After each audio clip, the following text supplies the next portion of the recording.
दोस्तों, Adani power limited की बात करें तो यहाँ पे बहुत बड़ी गुड न्यूज़ निकल के आ रही है।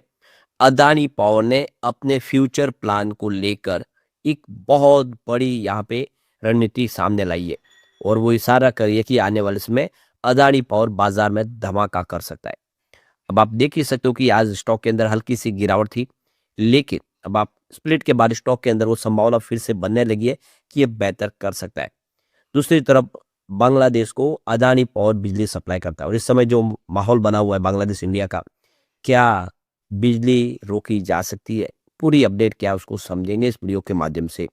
और दूसरी तरफ अदानी पावर इंडिया के लिए जो आगे विजन लेकर चल रही है उसके माध्यम से क्या शेयर की प्राइस में अप मूव देखने को मिलेगा, जानेंगे इस वीडियो के माध्यम से। लेकिन फ्रेंड्स, उससे पहले अगर आप पहली बार हमारे चैनल पे आए तो चैनल को सब्सक्राइब कर दीजिए, एक बेल आइकॉन दबा दीजिए ताकि जब भी नया वीडियो बने पहला नोटिफिकेशन आपको मिले। वीडियो पसंद आए तो लाइक से जरूर कीजिए। चलो फ्रेंड्स, वीडियो स्टार्ट करते हैं। मैं हूं आपका दोस्त SB दवे और हमारे अपने चैनल ऑनलाइन कमाई में आपका बहुत बहुत स्वागत है। सबसे पहले अदानी पावर के कारोबार की बात हो, 143 पर आज क्लोजिंग थी जहां पे 0.85% की गिरावट देखने को। अब आप देखिए कि शुरुआत तो 144 पर पॉजिटिव हुई थी, पर यहीं से शुरुआत के बाद ही दबाव की स्थिति बन गई। स्टॉक 142 तक आ गया। कुछ दबाव थी, कुछ फंड हाउस ने यहाँ पे बिकवाली की संभावना बनाई। अब यहाँ पे देखो कि इसका 52 वीक का जो लो रेंज है वो 89 का, जबकि हाई 182 का है। तो काफी बेहतर किया। आप देखिए निचले लेवल से एक अच्छी साइज संभावना बनी है। मार्केट कैप इसका 55.23 थाउजेंड करोड़ के आसपास है, जबकि इसका पी रेशियो 22.57 का है। इसकी शॉर्ट टर्म परफॉर्मेंस देखो, पिछले एक सप्ताह में यहाँ पे 1.11% के आसपास की तेजी बनी है। यानी जो गिरावट का सिलसिला आप थमता हुआ दिखाई दे रहा है। पिछले एक महीने में आप देखिए 1.57% के आसपास की गिरावट हुई है, जबकि 3 मंथ के हिसाब से 0.93% के आसपास की गिरावट है। यानी पिछले 1-2-3 महीनों में जिसका निवेश हो थोड़ा सा यहाँ पे उसको नुकसान हुआ है। 6 मंथ के हिसाब से इसने 30.9% लगभग 31% का अच्छा खासा रिटर्न दिया है, जबकि 9 मंथ के हिसाब से 36% का अच्छा खासा इसने रिटर्न दिया है। काफी बेहतर किया इसने।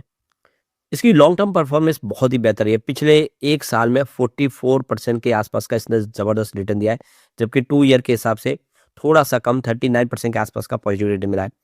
लेकिन 3 ईयर के हिसाब से बहुत ही बेहतरीन 160% का इसने रिटर्न दिया है, जबकि 4 ईयर के हिसाब से 625% का शानदार रिटर्न दिया है। और पिछले 5 सालों में तो ये एक बड़ा मल्टी बैगर साबित हुआ। इसने 1394% का बम्पर रिटर्न दिया। आपको पता ही होगा कोविड काल में स्टॉक 28 के आसपास था। बहुत ही बेहतर तरीके से इसने दौड़ लगाई और आप समझते स्टॉक 750 को भी पार कर गया और फिर इसके बाद स्टॉक को स्प्लिट कर दिया गया। कंपनी ने इसकी फेस वैल्यू को नीचे लाया ताकि फिर से यहाँ पे एक पॉजिटिव माहौल बने। अब यहाँ पे जो बड़ी गुड न्यूज निकल के आ रही है, अदानी पावर ने फाइनेंशियल ईयर 32 तक अपनी जो प्रोडक्शन कैपेसिटी है उसको लक्ष्य को बढ़ा दिया और 41.87 गीगावाट का कर दिया है। यानी करंट कैपेसिटी से दुगना से ज्यादा। और इसके लिए कंपनी करीब 2 लाख करोड़ रुपए का भारी भरकम खर्च करेगी।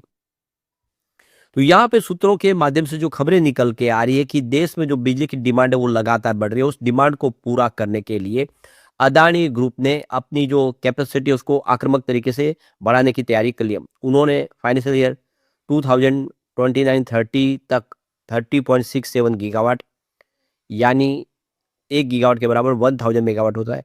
और इसका आपने लक्ष्य तो 2030 तक के लिए रख दिया है और ये एक संशोधित लक्ष्य है। कंपनी ने अपना लक्ष्य काफी बढ़ा दिया है। अदानी पावर की उत्पादन हम इस समय क्षमता जो है वो 18.15 गीगावाट के आसपास है, यानी 18 गीगावाट की कैपेसिटी और कंपनी 41 गीगावाट तक पहुंचाने का लक्ष्य लेके चल रही है। तो ये देखो कि इस समय कंपनी के पास 23.72 गीगावाट के जो प्रोजेक्ट है वो पाइपलाइन में, जो आने वाले समय तैयार होंगे और ये शुरू हो जाएंगे। कंपनी का कहना है कि यहाँ पे इन जो प्रोजेक्ट के लिए ऑलरेडी जमीन पहले ही ली जा चुकी है, जबकि ऑलरेडी जो इसके लिए इक्विपमेंट लगने वाले हैं उसका भी ऑर्डर दिया जा चुका है। तो कंपनी ने जमीन अधिग्रहण कर लिया है और जो भी उपकरण है उसका भी यहाँ पे ऑर्डर आ चुका है। जल्द ही वो भी आ जाएंगे। नहीं, बहुत जल्द अदानी अग्रेसिव रूप से अपनी कैपेसिटी बढ़ाने की तैयारी कर रहा है। तो अदानी पावर का कहना है कि देश में जो बिजली की मांग है वो लगातार बढ़ रही है और आने वाले समय भी ये बिजली की डिमांड बढ़ती रहेगी, यहाँ पे घटेगी कोई कमी नहीं है। इस समय इंडिया एक ग्रोइंग इकोनॉमी जो लगातार ग्रो कर रही है और दूसरे देशों के मुकाबले इंडिया की ग्रोथ काफी अच्छी है और ऐसे में बिजली की मांग तो और बढ़ती रहेगी। जिस तरह से हमारी विकास की योजना आगे बढ़ रही है उसमें सबसे बड़ा योगदान तो बिजली का ही है। और इस वजह से वो अपने इस समय क्षमता का विस्तार करने का फैसला किया है। बड़े बिजली आपूर्ति अनुबंध भी उन्होंने हासिल कर लिया, यानी जो ऑलरेडी इन्होंने पावर परचेस एग्रीमेंट भी इनको हो चुके हैं। तो इस समय देश के लिए जो सुरक्षा के लिए ऊर्जा सुरक्षा सबसे ज़रूरी है, उसमें आप देख सकते हो कि कंपनी काफ़ी बड़ा खर्च करने को तैयार है।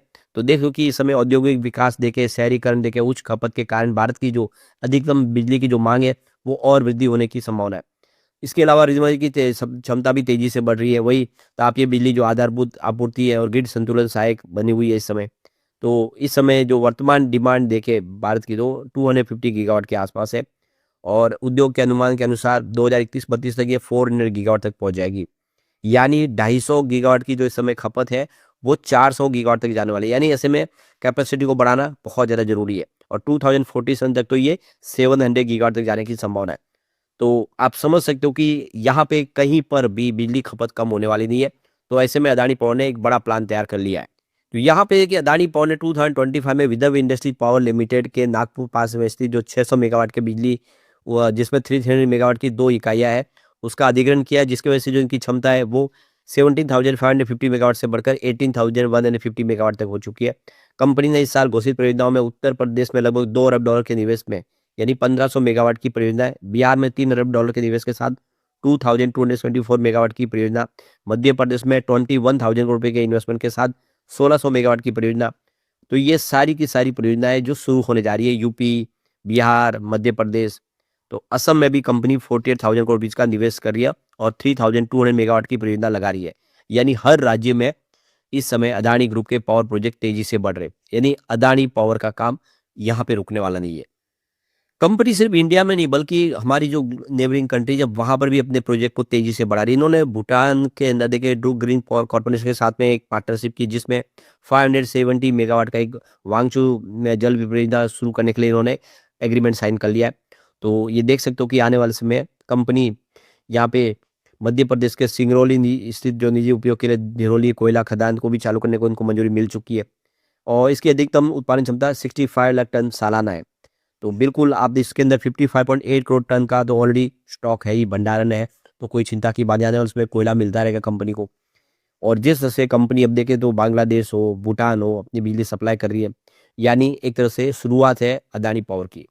और इसीलिए इस मौके का फायदा उठाने के लिए म्यूचुअल फंड ने खरीदारी शुरू कर दी है। नवंबर 2025 के हिसाब से 71 म्यूचुअल फंड है जिन्होंने आप देखिए यहाँ पे एंट्री मार ली है। नई एंट्री हो गई है वो आप देख सकते हो इन्होंने। और दूसरी तरफ सिर्फ 23 म्यूचुअल फंड है जिन्होंने यहाँ पे एग्जिट लिया है। तो आप समझ सकते हो कि एंट्री करने वाले म्यूचुअल फंड ज़्यादा है, एग्जिट करने वाले बहुत कम है। ये क्लियर है कि अब यहाँ पे बड़े फंड हाउस की खरीदारी शुरू हो चुकी है। एक दो अपडेट निकल के आ रही है कि इस समय बांग्लादेश और इंडिया के बीच में बहुत सारा टेंशन क्रिएट हो चुका है। ऐसे में अगर बांग्लादेश अपनी जो कोशिश है उसमें सुधार नहीं करता है तो ये देख सकते हो कि इस समय पावर स्विच गौतम अदानी के हाथ में है। यानी बांग्लादेश को जो बिजली सप्लाई होती है वो गौतम अदानी के पावर प्रोजेक्ट के माध्यम से हो रही है, अदानी पावर के माध्यम से। तो आप देखिए इस समय बिजली सप्लाई की डोर बिल्कुल इंडिया के हाथ में है। गैस और कोयले की वहाँ पे भारी कमी चल रही है और इस समय सिर्फ इंडिया से जो बिजली आ रही है उसी के ऊपर वो इस समय पूरी तरह से इनकी जो लाइफलाइन में वो शामिल हो चुका है। बांग्लादेश की कुल सप्लाई का हिस्सा 17% इंडिया से आ रहा है। अकेले अदानी पावर ही 1500 मेगावाट की बिजली रोज दे रहा है। ऐसे में यहाँ पे देख सकते हो कि बांग्लादेश को ये सब देखना होगा और इंडिया के साथ उनको संबंध सुधारने होंगे, नहीं तो उनको नुकसान हो सकता है।